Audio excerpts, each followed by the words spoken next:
Bienvenidos nuevamente a su canal cultural Tepantlato.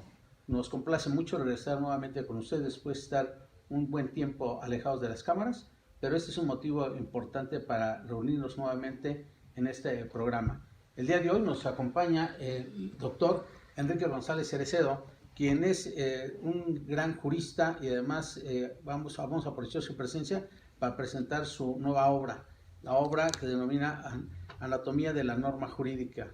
Es un giro semiótico trascendental, una obra muy bien elaborada y que bueno, vamos a primero a dar la bienvenida a nuestro visitante el día de hoy. Muchísimas gracias.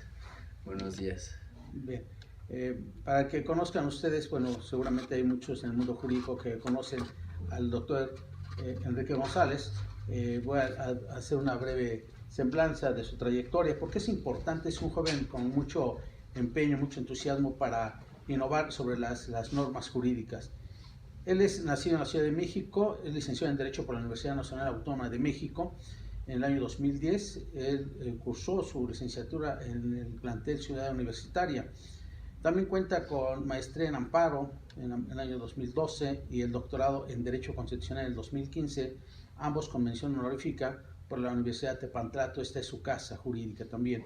Además cuenta con la maestría y doctorado en Derecho, estos cursados en el 2014 y 2018 en nuestra máxima casa de estudios en la Universidad Nacional Autónoma de México, en la División de Estudios de Posgrado de la Universidad Nacional Autónoma de México.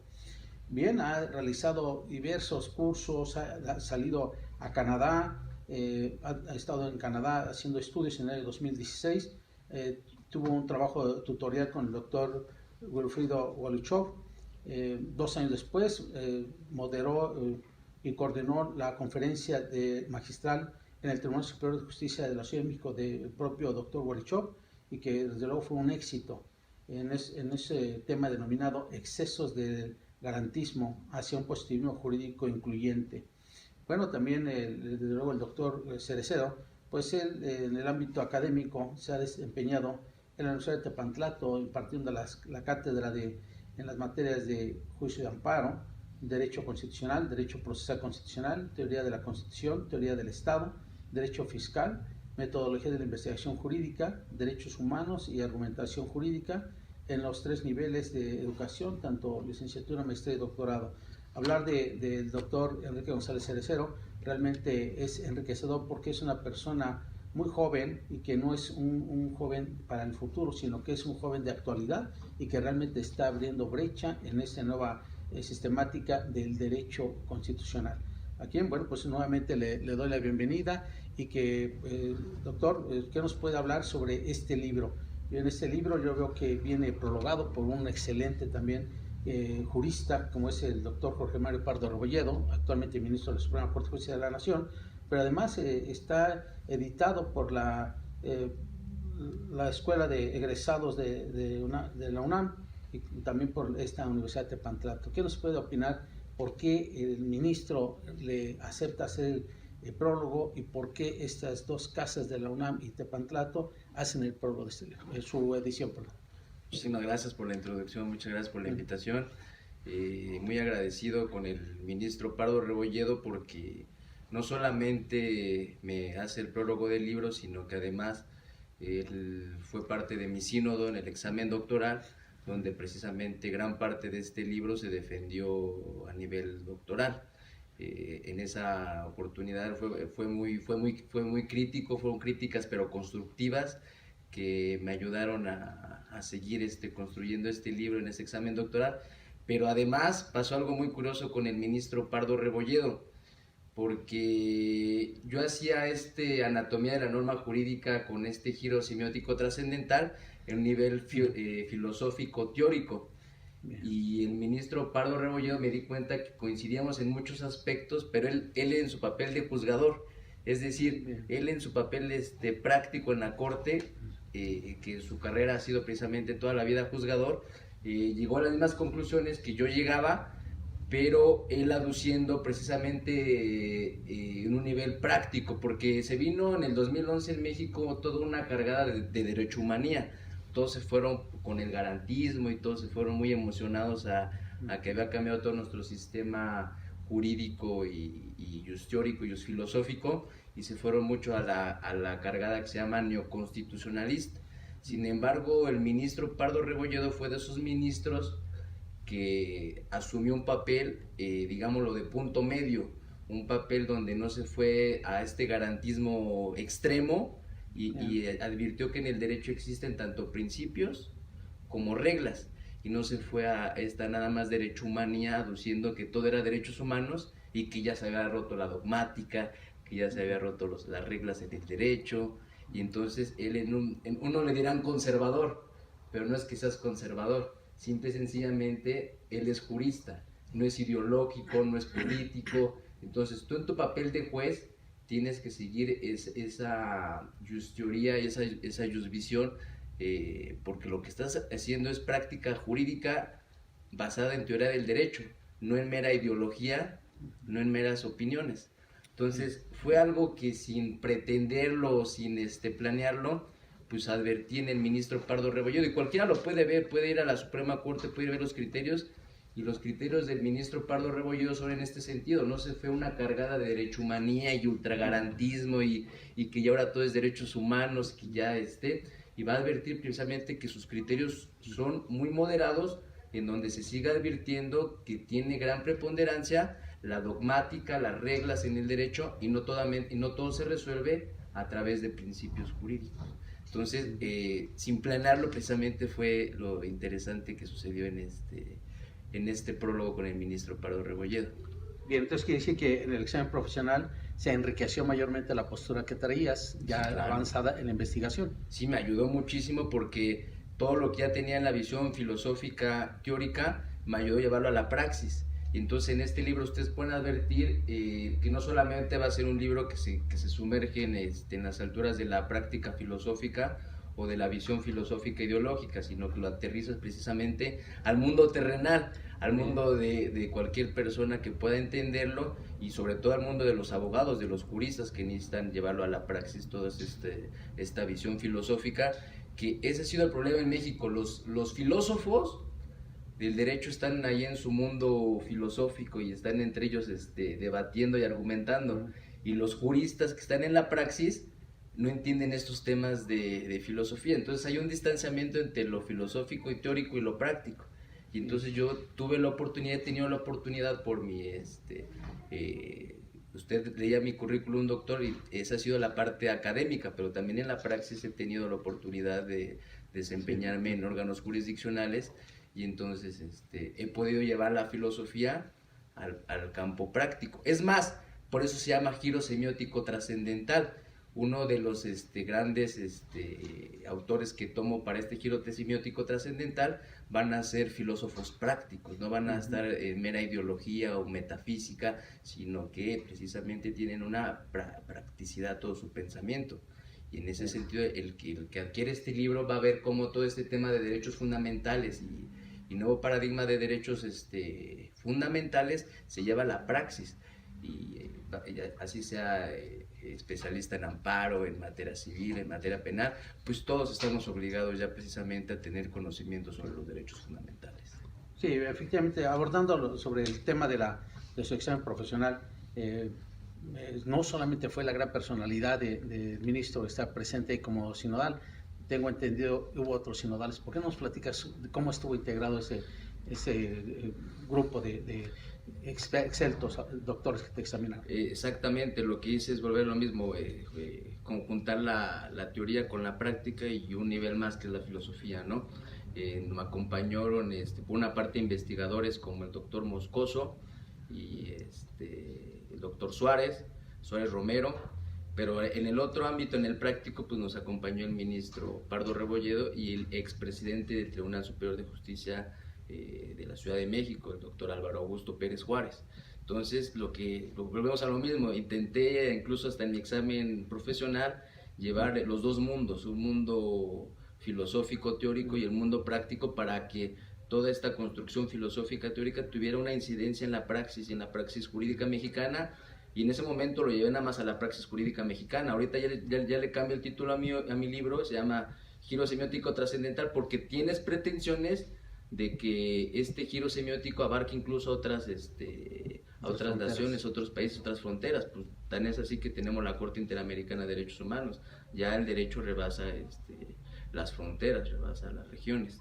Pero no quiere decir que nos debemos abocar ya a todo lo que diga la Corte Interamericana de Derechos Humanos, porque sí cambia el derecho dependiendo región por región. Es importante tener esa comparación jurídica internacional, pero no cediendo totalmente a que ellos nos legislen o que nos regulen. Sí, definitivamente tú hablas sobre lo que es una cosa es el derecho del deber ser y otra es el ser, para ubicar lo que es lo filosófico y lo pragmático. Pero también esa es buena pregunta antes, porque precisamente con este giro semiótico trascendental abordo que esa comparación que se nos hacía que el deber ser y el ser estaba totalmente alejado, pues es falsa. Y lo que quiero que advierte el lector con esta lectura, que el ser y el deber ser están íntimamente ligados. Bien. Que el científico del derecho tiene incidencia en la praxis jurídica, sino de dónde salen las resoluciones, de la nada, no. Hay una doctrina, hay una dogmática que incide en el intérprete del derecho todo en su actuar día con día. Y al revés, el científico del derecho no puede advertir todos los problemas que hay en un momento determinado, y entonces ahí tiene que ir advirtiendo también la práctica del juzgador. Claro, precisamente es una de los objetivos que tiene esta Universidad de Tepantlato, claro. Y que ya los años que tiene de existencia, siempre se luchó, hizo los primeros cimientos, a raíz de eso, con idea del doctor Enrique González Barrera, como pionero, de llevar a cabo cómo aterrizar esa doctrina en la práctica, cómo hacer posible la conjunción de los dos mundos que bien refieres, para que hubiera un mejor entendimiento en primer orden y en segundo una mejor aplicación en el campo del derecho, en el campo del ser, en el campo de la problemática social que enfrentamos día a día. Sí, bien, bueno, aquí efectivamente yo tuve una distracción y no hice referencia a lo que es su trayectoria laboral, y sí es importante por lo que ha referido el doctor. En este caso, en el ámbito laboral, ha sido servidor público como director honorario de la Facultad de Derecho de la Universidad de Tepantlato, asesor jurídico en el Senado de la República, en la dirección encargada de los amparos relevantes, controversias constitucionales y acciones de inconstitucionalidad, asesor y secretario de apoyo en el Tribunal Electoral del Poder Judicial de la Federación, bajo la ponencia del magistrado Indalfer Infante González, y como asesor del presidente del Tribunal de Justicia de la Ciudad de México, hoy denominada Poder Judicial de la Ciudad de México. Es decir, actualmente se desempeña también en el campo laboral como asesor del presidente del Tribunal de esta Ciudad de México. Y otra pregunta importante, doctor Cercero, es muy raro que en el ámbito jurídico se utilice la palabra anatomía. ¿Por qué se utiliza esa palabra ahora en este libro? Sí, muchos abogados que únicamente se dedican a la praxis jurídica, pero no han llevado a cabo un aspecto de estudiar una maestría, estudiar un doctorado, y únicamente están sumergidos a lo mejor en su licenciatura, pues se van a sorprender cuando y adviertan el título del libro que dice anatomía, ¿no? ¿Por qué este personaje nos trae conceptos de biología al derecho? Y esto tenemos su raíz desde, se llama filosofía de la modernidad. En esta filosofía de la modernidad, uno de los autores más importantes es un autor que se llamó Dilthey. El Dilthey explicaba o mencionaba que era diferente las ciencias naturales y las ciencias sociales, que eran dos mundos totalmente distintos. Decía que en las ciencias naturales su objetivo es explicar, y en cambio las ciencias sociales o ciencias humanas o ciencias del espíritu, como se les quiera llamar, lo importante era comprender. Entonces que había una separación tajante entre ciencias naturales y ciencias sociales. Posteriormente a esta crítica de la filosofía de la modernidad, va a haber muchas, pero una de las más importantes, y es con las que yo empiezo mi análisis también en esta obra, es con nada más y nada menos que Heidegger. Heidegger viene con su fenomenología del espíritu a destruir toda esta filosofía de la modernidad y atrae un concepto que se llama hoy en día hermenéutica.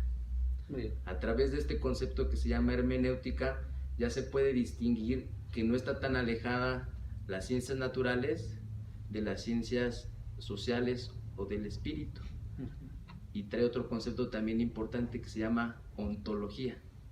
Bien. Entonces, con esto demuestro, incluso en mi libro se va a advertir que para llegar a mis conclusiones tomo ciencias naturales para comprender plenamente el fenómeno jurídico. ¿Qué ciencias naturales tomo como referente? Uno, que ha sido muy famoso ahorita, sobre todo en materia penal, que son las neurociencias. Bien. Las neurociencias sin caer en algo que se llama neurocentrismo, porque cuando caes en el neurocentrismo quieres explicar todo con neurociencias, y caes en lo que han denominado muchas críticas filosóficas que le llaman el neurocentrismo, y caes en un fetichismo en querer explicar todo a través de cómo funciona el cerebro, y no es cierto, no te puede explicar todo a través de cómo funciona el cerebro.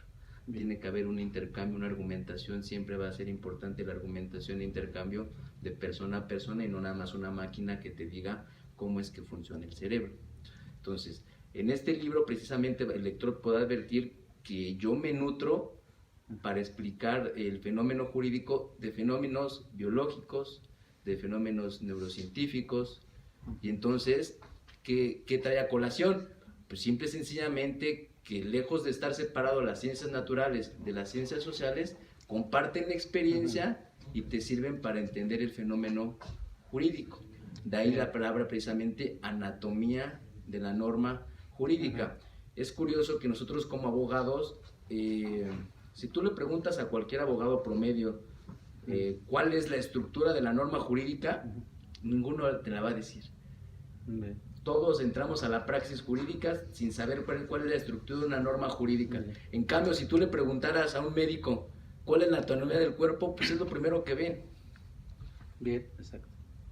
Entonces se ve el dilema, como es muy curioso. Como abogados nosotros entramos a la praxis jurídica y no sabemos ni cómo, pero ya entramos a la praxis jurídica y litigamos y vamos a los juzgados. Pero si tú le preguntas, a ver, ¿cuál es la estructura de una norma jurídica? ¿Cuáles son los principios? ¿Cuáles son las reglas? ¿Cuál es la diferencia? ¿Cómo se llevan a cabo? Todo eso dices que ponderas. A ver, ¿qué estás ponderando? No van a saber. Claro. Entonces lo que haces con este libro es precisamente, vamos con el paso 1, a ver cuál es la estructura de la norma jurídica, cuál es la estructura de lo que utilizas día con día. Bien. Exacto, pues es muy interesante porque realmente es llevar de la mano nuevamente al lector, pero también al jurista que se atreva a leerlo, a abrirlo, ¿no? O sea, yo veo que es un léxico muy pues elevado, un léxico un poco de primer nivel, pero entendible, comprensible para quienes nos empeñamos en el ámbito jurídico. Bien, pues vamos a hacer una pausa, pero no sin antes dejar para el del regreso que nos diga cuál es entonces el concepto de norma jurídica. Claro.